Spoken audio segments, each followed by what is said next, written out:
वेश सावित्रीमाईंचा, हातात संविधान, पण शपथ ईश्वर साक्षीने.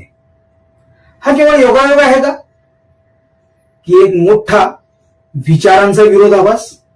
नमस्कार, मी राजेंद्र झेंडे आणि तुम्ही पाहता थेट वार्ता.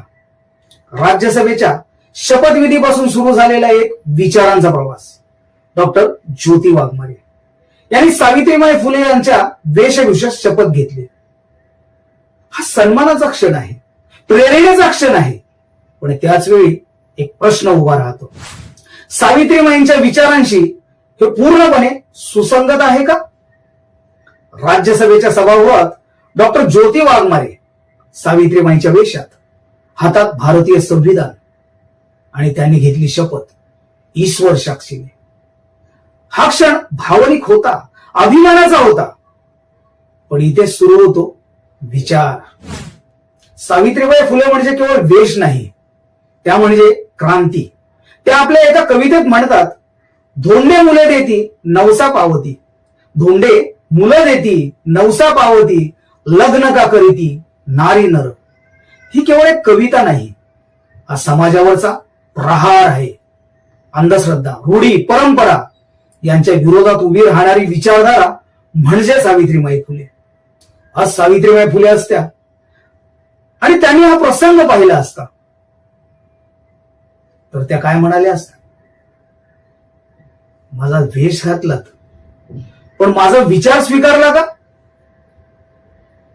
ईश्वर साक्षीने शपथ घेतली, पण समाजातील अंधश्रद्धा संपवण्यासाठी काय केलं? भारतीय संविधान काय सांगतं? धर्मनिरपेक्षता, सर्व धर्मांना समान वागणूक, राज्य आणि धर्म वेगळे. मग प्रश्न उभा राहतो, शपथ ईश्वर साक्षीने घेणं योग्य आहे का, की संविधान साक्षीने घ्यायला हवी होती? हा वाद नाही, विचार आहे. आणि सावित्रीबाईंचा वेश केला नसता तर समाजातून हे प्रश्न उभेच राहिले नसते. वेश बदलून विचार बदलत नाहीत कधी. क्रांतीसाठी लागतो धैर्याचा दिवा नवा, क्रांतीसाठी लागतो धैर्याचा दिवा नवा. हातात संविधान असलं तरी काय उपयोग जर मनात अजूनही अंधाराचा ठेवा. आम्ही डॉक्टर ज्योती वाघमारे त्यांना मनापासून शुभेच्छा देतो, कारण हे यश आमच्यासाठी खूप महत्वाचं वाटतं. आम्हाला त्यांचा अभिमानी वाटतो. पण म्हणून काय समाजाने प्रश्न विचारणं थांबवायचं का? विचारांची चिकित्सा होणं आवश्यक आहे, कारण लोकशाहीमध्ये प्रश्न विचारणं म्हणजे विरोध नाही, तर ती जबाबदारी आहे. प्रश्न विचारणं गुन्हा नाही, ही लोकशाहीची ओळख आहे. प्रश्न विचारणं गुन्हा नाही, ही लोकशाहीची ओळख आहे.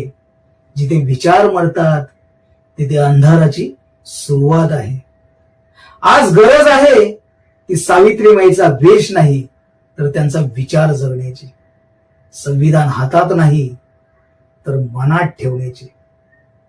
जर तुम्हालाही वाटत असेल की समाजात विचारांची चर्चा व्हायला हवी, तर हा व्हिडिओ शेअर करा.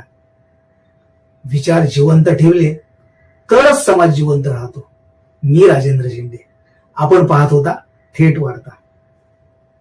धन्यवाद.